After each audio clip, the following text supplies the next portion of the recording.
Okay, now let's get to why we're really here, and that's to hear what Charlie Clark has to tell us about retrocession from DC back into Virginia. He is, as you know, he's the author of many fine books on Arlington history, including Arlington County Chronicles, The Hidden History of Arlington County, and Lost Arlington, as well as the one that's for sale today. He's also our man in Arlington, which means that he writes a column for the Falls Church News Press. And we are proud to say that he is also a member of our board of directors for the Arlington Historical Society. And he heads up our preservation committee. So please help me welcome Charlie Clark.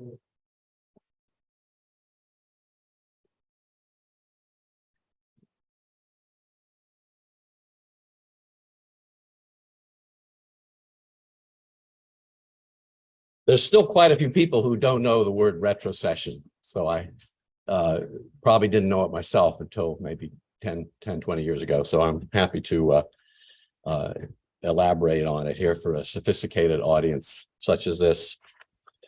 So this is a topic that I'm going to try and deal with in the difference between what happened sort of on the surface, what the most common interpretations are, versus something that may have forces at work in a kind of a subterranean level. And it's very debatable. So I'd be pleased if people want to talk about contrary views when I'm done. I'm happy to listen to those. Hello, is that better? How about that? It's not. It was on.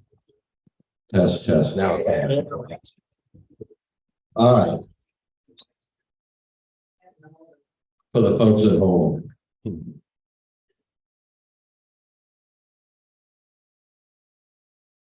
It sounds worse now than it did before.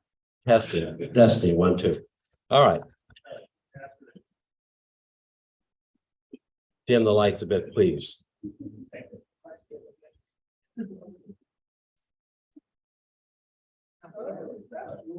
All right.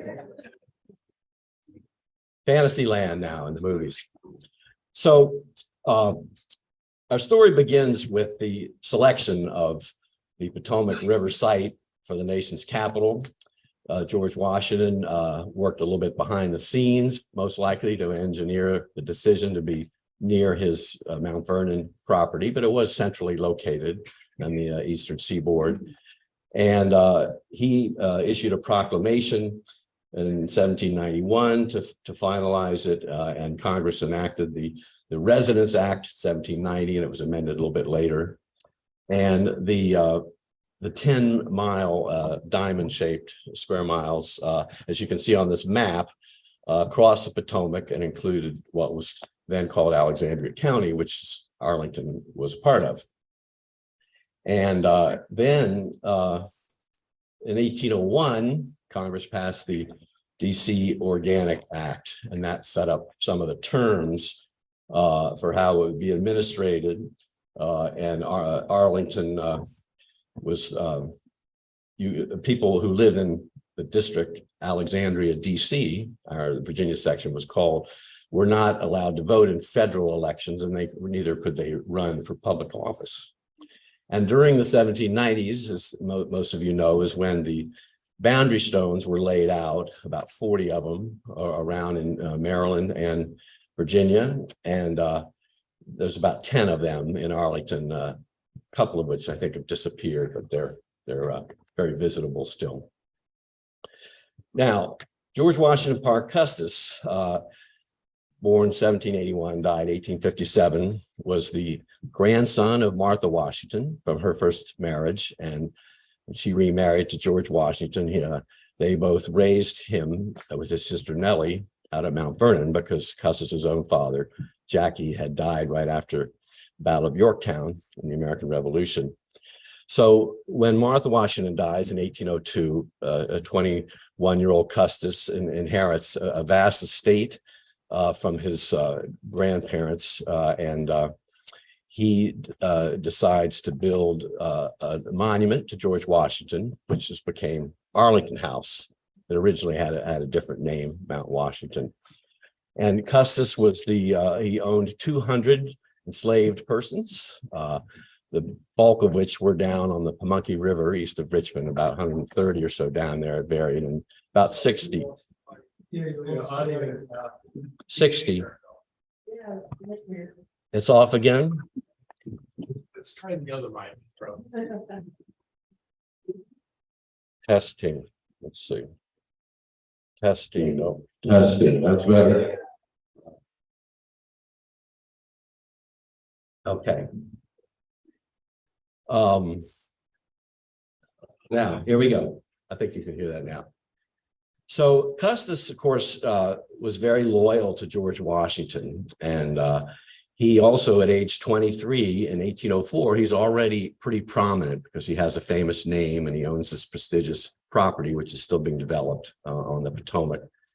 And he joined with some other local politicians to try and head off what was already a movement to undo the inclusion of the Virginia land in the nation's capital. And so they drafted in 1804 a petition to the House Speaker and to warn that any effort to send the land back to Virginia, Custis was against retrocession, in other words, at this time, would be a threat to national security and it should not be done without the consent of the locals. Now, what you have in Alexandria County, you have a port with a lot of enslaved people being trafficked. And this is an engraving of the Franklin Armfield slave trading prison, some would call it today, but it wasn't called that back then, which is on Duke Street, 1300 block of Duke Street in Alexandria. And the part of the building is still there. And I first wrote about it in the 1980s, Washington Post magazine, when it was an office building.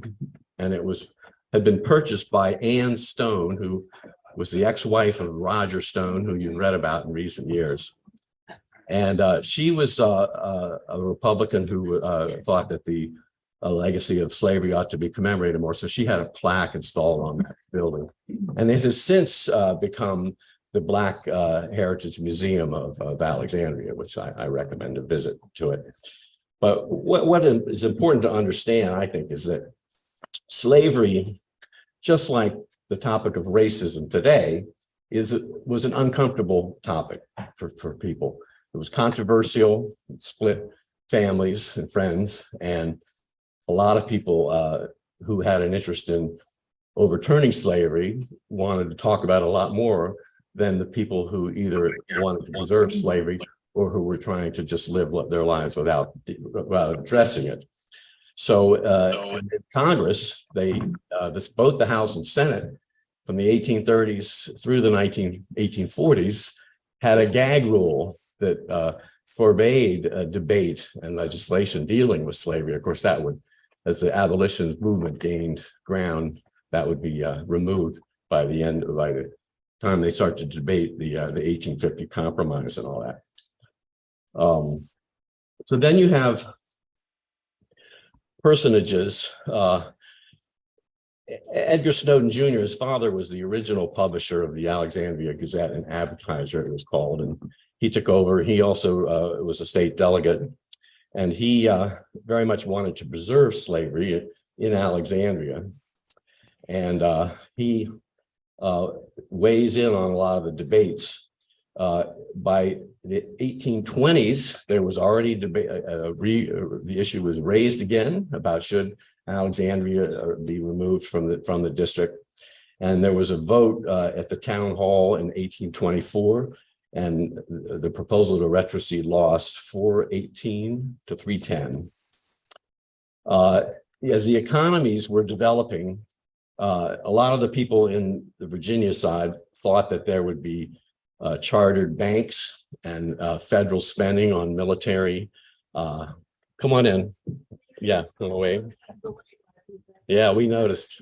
There's fire trucks are still out there, are they? Or Yeah, okay. By law, it was under the Residency Act and the Organic Act. The federal government was really prohibited from investing in siting agencies on the Virginia side. And then when the Alexandria Canal was planned in the beginning in the early 1830s, it was an extension of the C&O Canal, which went to Georgetown, and it was the Alexandria Canal, which went right across Custis's front yard at Arlington House and went into what is today Old Town Alexandria. The federal government didn't invest any money in that. All that capital had to be raised privately. So that caused some resentment. There was also a feeling in DC, there was competition between Alexandria and the Georgetown port merchants. And there's a feeling in DC that they didn't really need Virginia. Of course, the Virginians, if they became part of Virginia rather than the district, their taxes would probably go up. So that's something to keep in mind. That's why the issue gets complicated. So the bills finally were introduced in Congress. A couple times earlier they'd been introduced, but they gained traction in the summer of 1846. And the bill that was passed, let's see, it passed the Senate 32-14. It passed the House 95-65. And President James Polk signed it into law. And it set up 5 commissioners to implement retrocession. They had to have a referendum among the good citizens of Alexandria, and then it had to be also approved by the General Assembly in Richmond. So it was a multi-step process, and that's why people say, well, the 1846 retrocession actually took effect in 1847. In September of 1846, at the courthouse, there was a oral vote, and it passed 763-222, and was immortalized in this graphic from the Alexandria Gazette. The vote in Arlington was a little different, and back in January at Ball's Tavern, which is today Macy's in Ballston, Custis was presiding over an informal meeting, and he was annoyed that the urban Alexandrians, those snobs, were treating the rural farmers of our part of the county as like swine, he said. And the record shows that most of the farmers in Arlington were against retrocession. They wanted to stay in DC because they had a good market there for their produce. And it shows the tally on a voice vote in this tavern, 106 against and 29 in favor. And those against include Nicholas Fabry, Wesley Carlin, Samuel Birch, and Horatio Ball, all famous Arlington names. If you join the Arlington Historical Society, you can learn more about Arlington. So, but after it was signed by President Polk, there was parades and cheers, fireworks, 100-gun salute in Old Town. And there's a lot of regional pride and a lot of rhetoric about freedom and independence, but no mention of slavery in these public events. So then there was one, let's see, I want to go first to these two, I'll come back to him. A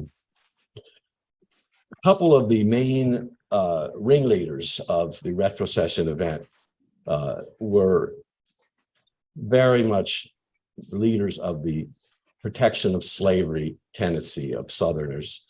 And as is what would eventually be the Civil War, the clouds are gathering, of course, and abolitionism gets going really in the 1830s, early 1830s. And by the 1840s, when the gag rule was soon to be lifted, there was already starting to be debate in Congress about it. And R.M.T. Hunter, he called the people who want to stay in DC the source of much mischief. And he talked about a state of vassalage that the Alexandrians were suffering under.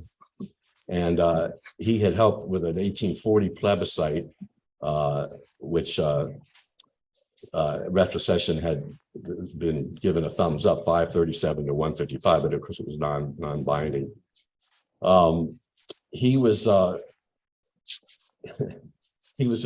chairman of the Committee on Public Buildings in the 32nd Congress and on the Committee on Finance. But then when the country split apart, this Robert M.T. Hunter, he was expelled from the Senate for supporting the rebellion. And he went down to Richmond and became first a delegate to the Confederate Congress, and then the Secretary of State under Jefferson Davis's cabinet. And then after the war, he was president pro tem of that body. And then after the war, he was one of the peace commissioners that met with President Abraham Lincoln at Hampton Roads, to finalize the end of the war. So that's about as Southern and pro-slavery as it gets, unless you think of John C. Calhoun from South Carolina, who was also very involved in pushing for retrocession. And he was the vice president, 1825, 1832, and he was one of the most militant pro-slavery Southerners that you'll come across. So keep him in mind. So then you go back to, on the contrary, you have a New York representative, Erastus Culver, who was an abolitionist. And he made the argument that he thought the real story of why all these people wanted the Virginia side to secede was being covered up. And that really had to do with their pro-slavery calculations.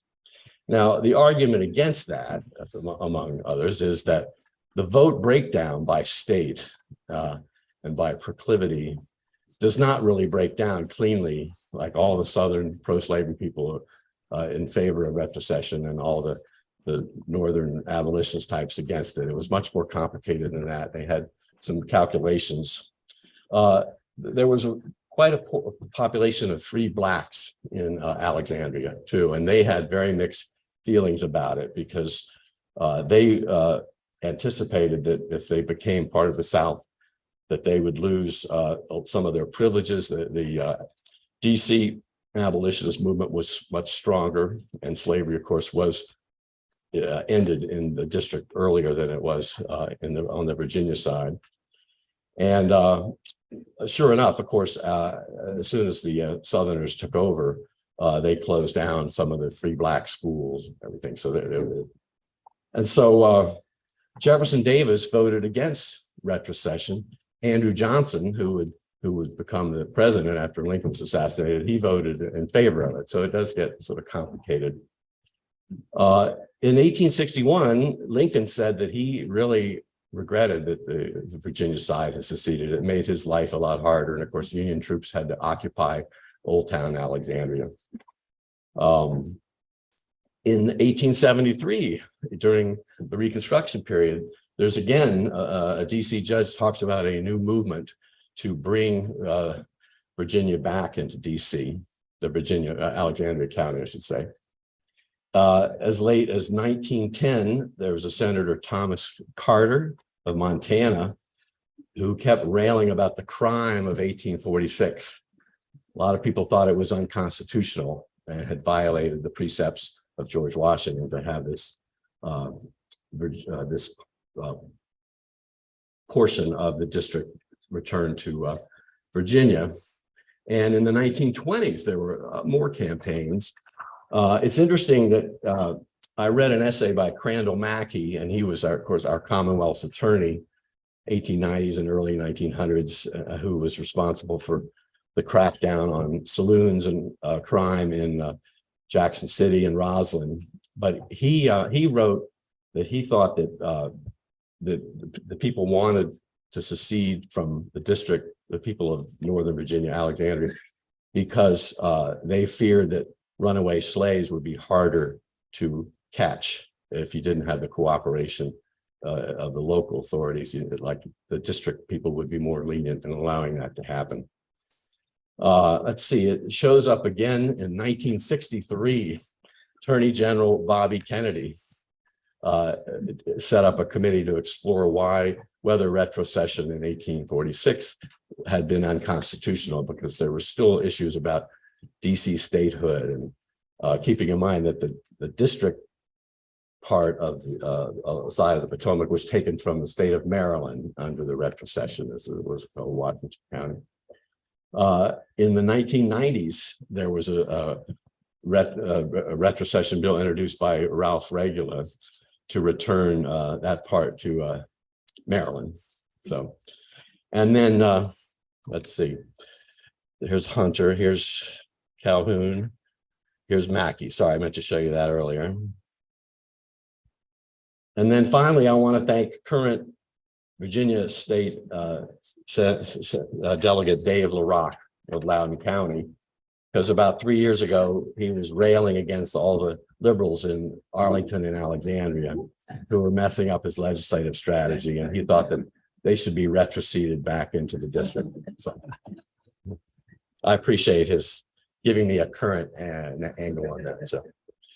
So that's my presentation. I'd be delighted to take questions if anybody wants to make observations.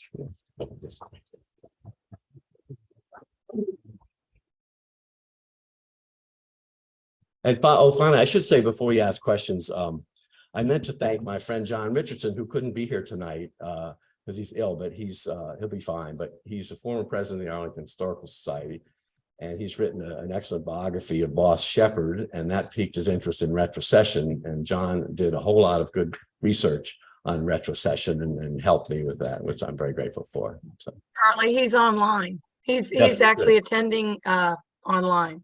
Excellent. Glad to hear it. He's here. Yeah. Okay. Yes, And sir. when questions come from the audience, if you could repeat them so the Yes. people online could hear. And Yes. if you have any online questions, online people, please put it in the chat and I'll make I will sure they're repeat. shared. I will repeat the questions. Okay, thanks. I was just wondering if you give a little color of what the population of Arlington was at the time of retrocession and what, the economy was. Wow, that population figure, I have it in the, yes. He wants to know the population of Arlington, a little more color on what the economy was like when we're in the 1840s. I don't want to give a precise number, but it's in the C.B. Rose book. She has the census figures. Just think of it as the farm economy. I mean, 4 Mile Run was also a key transfer point. Custis had built a fancy mill. There was already a mill there at Columbia Pike in 1808 when he was a young property owner, but he built a fancier one in 1836 there. And of course, everybody's very dependent on horseback for transportation back then. So you had the turnpikes, Columbia Pike, and the Falls Road, Little Falls Road. And you had the Alexandria Canal from the 1830s into the 1850s. I don't know if anybody has the population number handy. Yeah, Mark's got it here. Yeah, the population of Arlington County in 1840 was a handful of people shy of 10,000.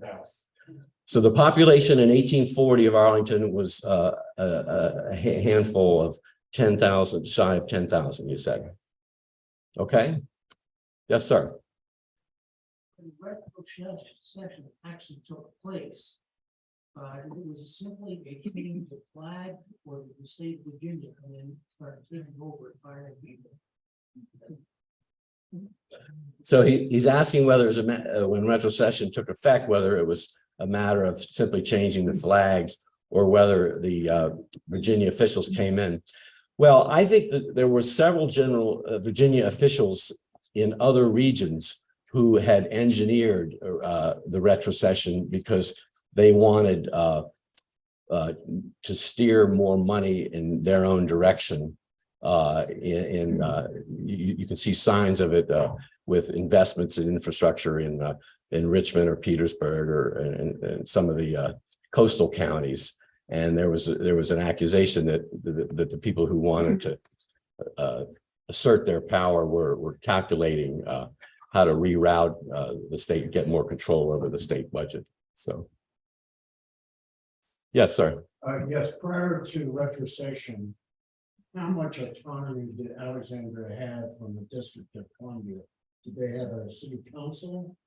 And what was the relationship between DC, Alexandria, and I guess Georgetown also? Yeah, he's asking whether Alexandria had its own city council leadership and what was the relationship with Georgetown. Well, there was definitely a mayor of Alexandria who was elected, and he speaks with Custis during these debates and the voting on retrocession. But I don't think they're very powerful. I think that and of course, the Virginia governorship has always been not very powerful compared with some other states too. So the DC, the War Department and the congressional leaders who plan infrastructure, such as the C&O Canal, which Mike can talk about, they caused the citizens of Alexandria County, the farmers, to wait for years for investments that were never going to happen. So I think that it's not the strong federal government was still a thing in the future. The Southern farmers' culture, I think, probably was pretty dominant in Northern Virginia too. On that same point, Yeah. who did they pay taxes? Well, in the district, there was no state tax, so you had a federal tax and tariffs. I mean, But- property tax. Yeah, but that would be Alexandria County would pay to. Well, they wouldn't pay to Richmond; they would be paying to the District of Columbia property tax. Yeah. Yes, sir. Could you say that the real reason for retrocession was the protection of slavery, or was it because of local grievances about how the Virginia side of the river wasn't developed?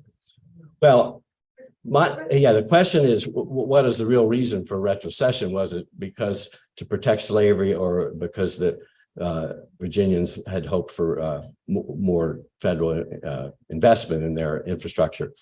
Well, the answer is that both can be true, because you have coalitions of people. I mean, it's just like I was thinking about it with the immigration bill that passed Congress in 2013, which was never enacted because the House didn't take it up, but and it's still an elusive compromise today about whether you want a tough border policy with a lot of investment in infrastructure, technology, and enforcement, or whether you want to have investment in more immigration judges and the asylum process to lower the backlog. And the two parties disagree on which is the top priority, but in 2013, they each could see a gain in that. So they came together and enacted, remember, there was 67 votes in the Senate for that. So I think that in the question of retrocession, you have some people who are just want more local control, the way Thomas Jefferson said that the government at the local level is the best governance.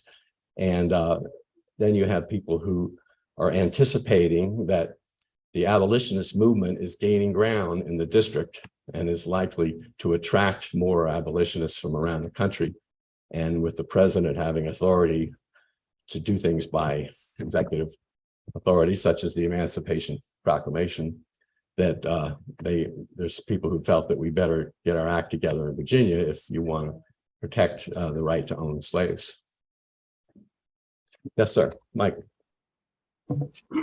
Getting back to investments in the C&O and Alexandria canals, I've heard that one of the reasons for retrocession was the owners and citizens in Alexandria, because the Potomac floods all the time, and that aqueduct bridge that brought the canal down to Alexandria was destroyed in a flood, and the federal government was reluctant to pay for a new bridge, and they petitioned the the federal government, the people's power to be says, well, if you have Richmond pay for it, we'll agree to retrocession. And perhaps that's what happened. And I want to know, in fact, after retrocession, was the Aqueduct Bridge built again? Well, so his question is, was one of the reasons for retrocession the failure of the federal government to support the invest in the Alexandria Canal? And Michael, say again the second part about Well, it was about the aqueduct. The aqueduct bridge. Yeah. Well, was that built again after retrocession? Yeah, I think the aqueduct bridge goes to like the 1870s or so. Yeah, and as you all know, it was replaced by Key Bridge in 1923, and it was part of the Alexandria Canal mechanism. It was a water draft bridge where barges could float over the bridge and connect with the Alexandria Canal. And the Alexandria Canal did pretty good business. But the merchants of Georgetown may have lobbied the federal government against investing in that because they consider that to be more advantageous to the Port of Alexandria than to the DC Port of Georgetown. So, Michael, go ahead. I have a question, Charlie, from live stream when you have a moment. Okay, let me let Mike Nardelli make one more comment on Okay. this canal question, and then I'll get to that question, Kathy. Thanks. Correct. The Alexandria Aqueduct needed repair, and they went to Richmond.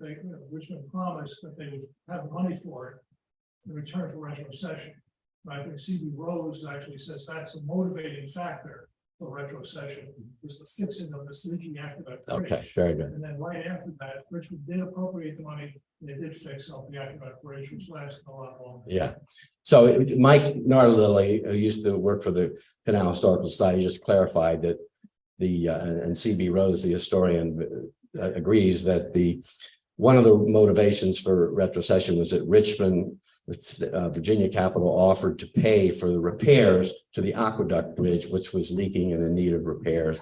And that might have been one reason that people agreed to retrocede, and that repairs were actually funded in the 1870s, I guess. So, okay, Kathy, your question from the Yeah, this comes from Jerry Laporte. He said, do you think the movement to ban slave trading in the district had anything to do with retrocession? Didn't some slave traders move from the district to Alexandria about this time? Well, I think that makes sense logically.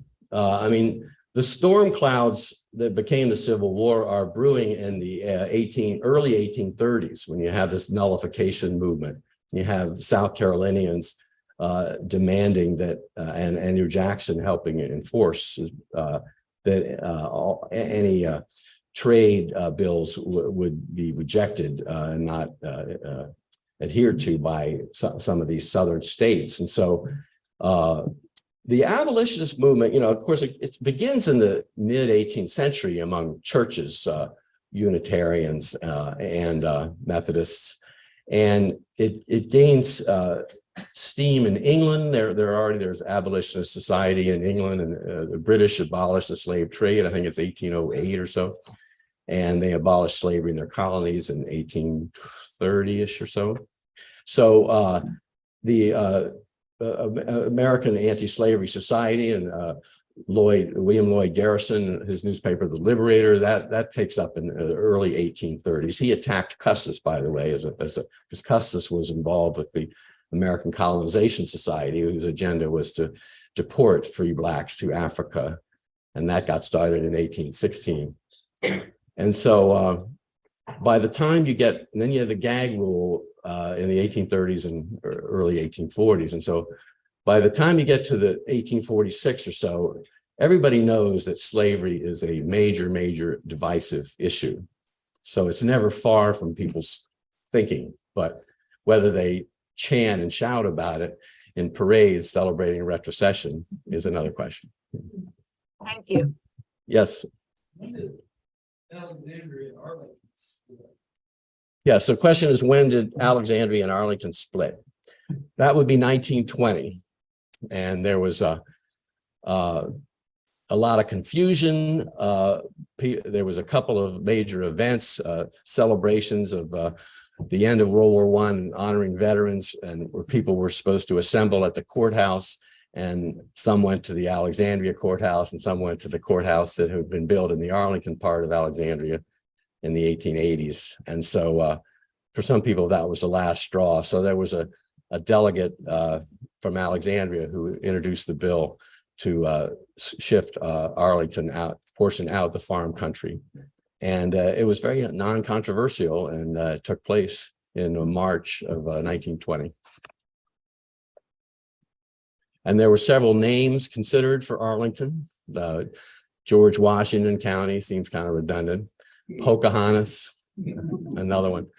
And I think he kind of threw darts at a board to get Arlington. And Arlington, of course, was what Custis chose for his home, which was based on his ancestral home on the eastern shore of Maryland, which in turn is based on most likely the British little village called Arlington in Gloucester.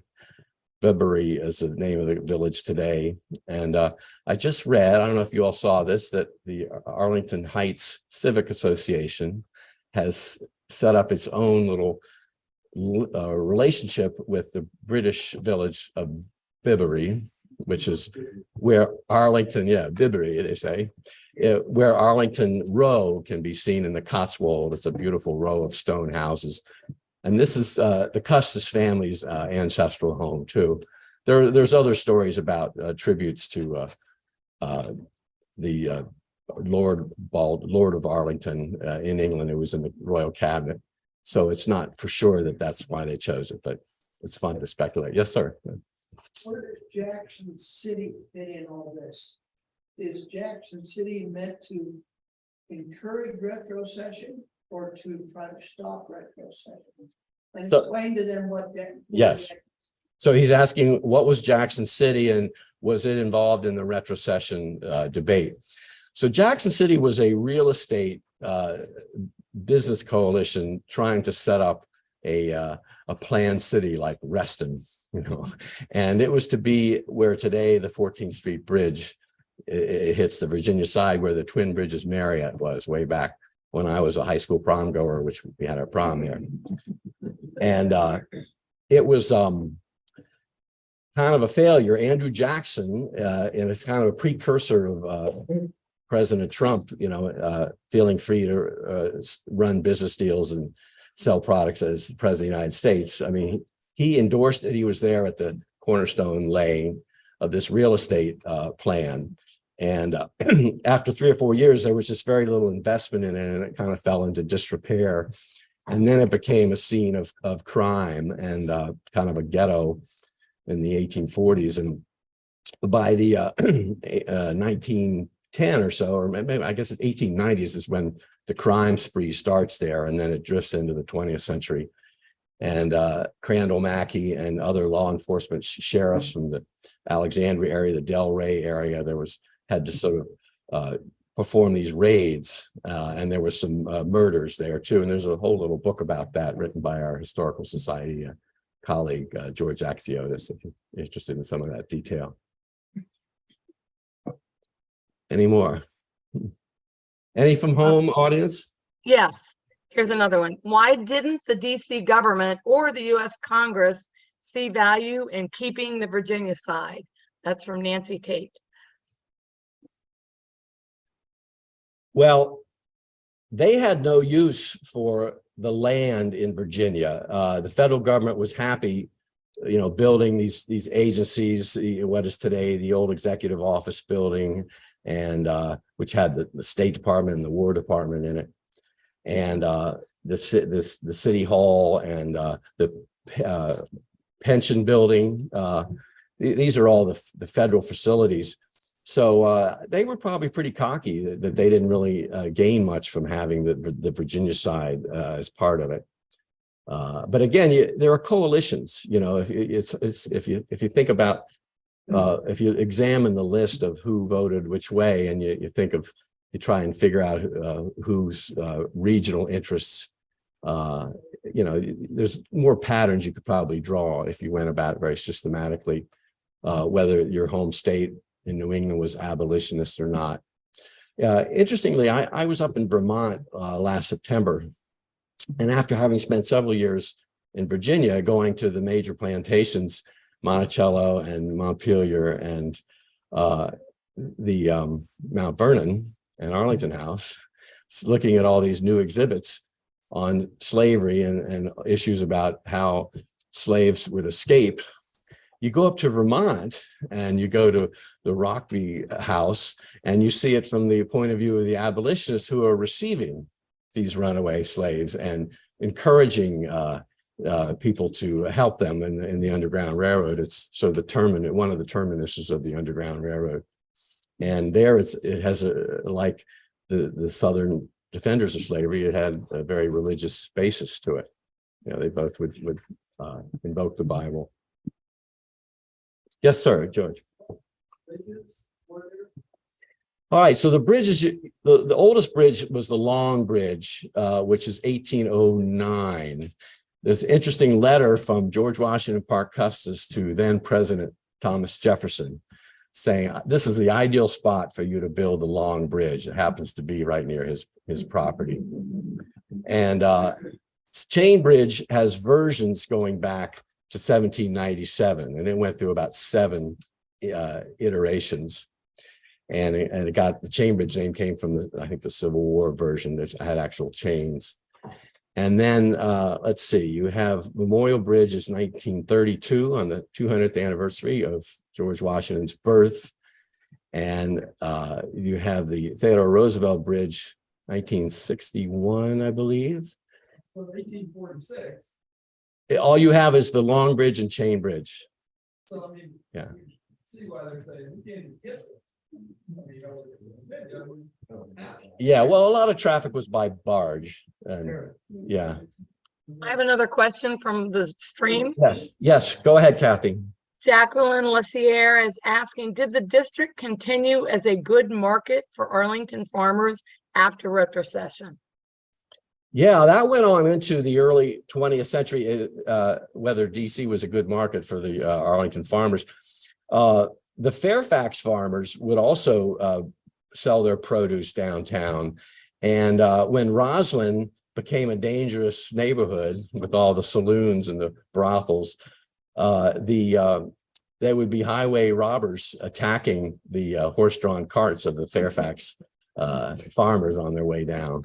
So, yeah, that goes on into the automobile era. I would say that's when that probably ended. So That's it from the live stream.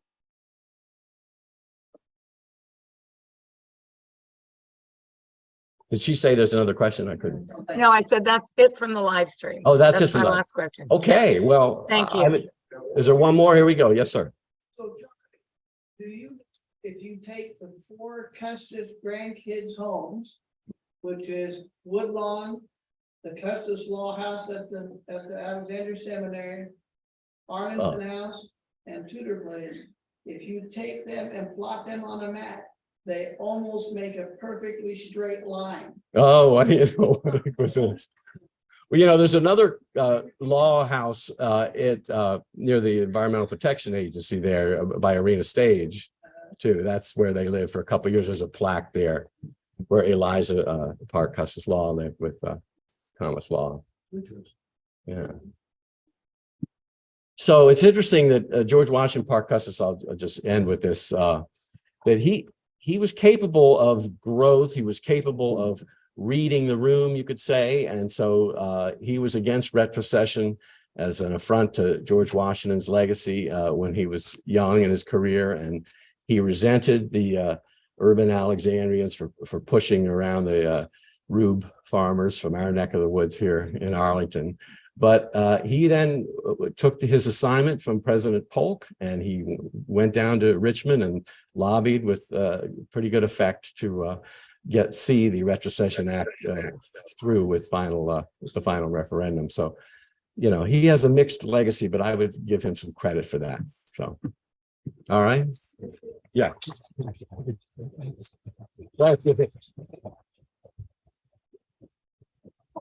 One more. Can you explain why, when this succession occurred, Arlington became a county and not a city?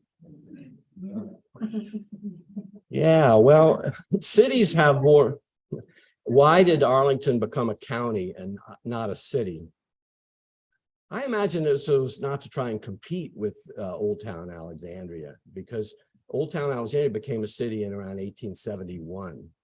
And that gives them more authority to have their own tax policies and police force. And Arlington, it was still pretty rural, even in 1920. The subdivisions that we know and love today really got going after retrocession. I mean, after Arlington became separate from Alexandria in the 1920s. So it wasn't developed enough really to be a city, I would say. All right. Yeah. Thank you so much. Thank Okay. you. Thank you very much.